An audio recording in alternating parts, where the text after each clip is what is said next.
দিয়ে মাছ কষাবো, কষায় তারপর উঠায় রেখা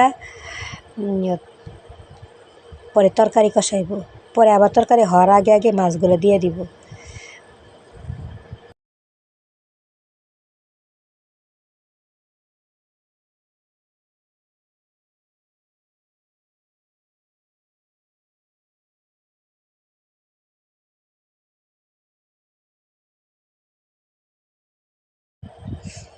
আপনারা যারা ছোটো ইউজার, ছোটো ইউটিউবার, তারা সবাই এক হয়ে সবার পাশে থাকবেন, তাহলেই সামনে একটা মানুষ আগায় যেতে পারবো, ভবিষ্যতে কিছু করতে পারবো। অনেক আশা করে আর কি কথাগুলো আপনাদের মাঝে শেয়ার করতেছি।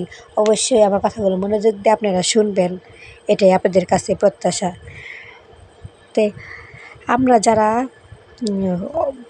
কথাগুলো আর কি